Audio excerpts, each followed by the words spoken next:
क्या domestic box office पर 500 करोड़ का आंकड़ा पार कर पाएगी सालार? क्या एक के बाद एक रिकॉर्ड्स तोड़ने के बाद अब थम जाएगी सालार की कमाई?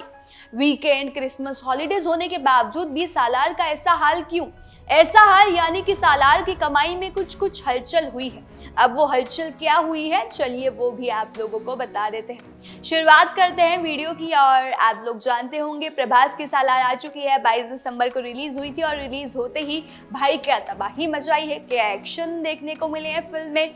सब रिकॉर्ड्स टूट गए हैं, कई रिकॉर्ड्स टूट गए हैं, कई रिकॉर्ड्स बना लिए हैं और कई रिकॉर्ड्स तोड़ने के कगार पर सालार है।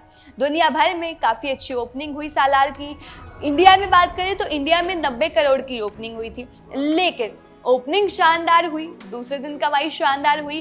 अब ना थोड़ी सी गिरावट हो रही है। आपको बताएं, इस फिल्म की चौथे दिन यानी कि पहले सोमवार की जो कमाई है वो 26% तक की गिरावट दर्ज हुई है। लेकिन गिरावट के बावजूद भी जो कमाई हुई है, जो 3 दिनों के बाद सालार का वर्ल्ड वाइड कलेक्शन हुआ है वो 402 करोड़ हो चुका है।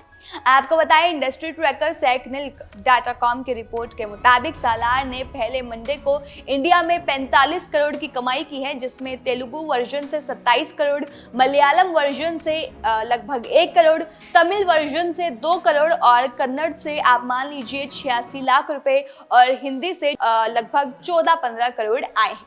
सालार की कमाई के आंकड़ों को समझते हैं तो पहले दिन 90 करोड़ का बिजनेस किया, दूसरे दिन 56 करोड़ का, तीसरे दिन 62 करोड़ का, चौथे दिन 45 करोड़ का और टोटल कलेक्शन हुआ इंडिया में 255 करोड़।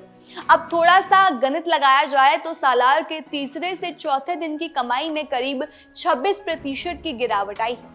25 दिसंबर थी, छुट्टी वाला दिन था, क्रिसमस हॉलीडेज थी, उसके बावजूद भी सालार देखने थिएटर्स में लोग कम आए, जनता कम रही। सालार क्रिसमस वाले एक्सटेंडेड वीकेंड पर रिलीज हुई है, यानी कि शुक्रवार, शनिवार और रविवार को रेगुलर वीकेंड के अलावा सोमवार को क्रिसमस की छुट्टी थी।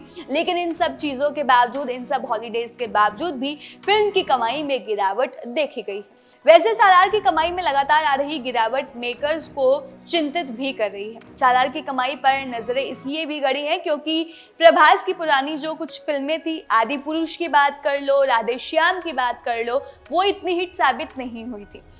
प्रभास की जो लास्ट अच्छी फिल्म आई थी, ब्लॉकबस्टर हुई थी, वो थी बाहुबली 2 द कंक्लूजन, जो कि 2017 में आई थी। उसके बाद यहाँ पर प्रभास को तलाश है कि भाई और मूवी कब अच्छी आएगी मेरी, तो इसी तलाश में भाई सालार आई। लेकिन सालार भी अब थोड़ी सी डाउन होती हुई नजर आ रही है। सालार का बजट आपको बताएं कितना है? सालार का बजट तो है भाई लगभग 300-400 करोड़ के आसपास है और 400 करोड़ की कमाई तो सालार ने कर लिया, तो मतलब अब जो भी होगा वो मुनाफा होगा और लोग अच्छे व्यूज भी दे रहे हैं मूवी को, प्लस जो वर्ड ऑफ माउथ है वो अच्छा है और कई भाषाओं में रिलीज हुई है तो इसका फायदा भी मिलेगा।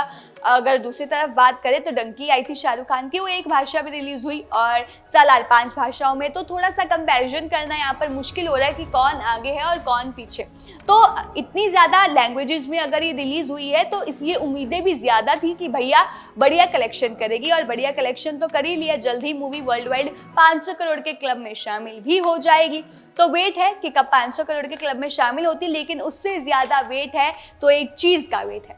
वो वेट इसका है कि क्या प्रभास की सालार, मतलब यानी कि जो प्रभास है वो अपना ही रिकॉर्ड बाहुबली 2 वाला या बाहुबली वाला तोड़ पाते हैं या नहीं। ये देखना बहुत ही ज्यादा इंटरेस्टिंग होने वाला है। आपको क्या लगता है कि सालार सारे रिकॉर्ड्स तोड़ डालेगी? अपनी राय बताना हमें कमेंट सेक्शन में बिल्कुल ना भूलिएगा। और अगर आप मूवी देखकर आए हैं तो आपको कैसी लगी, किसकी एक्टिंग सबसे ज्यादा दमदार लगी, वो भी हमें जरूर बताइएगा। और तमाम ऐसी और जानकारी के लिए जुड़े रहे हमारे चैनल न्यूज़ बुक के साथ।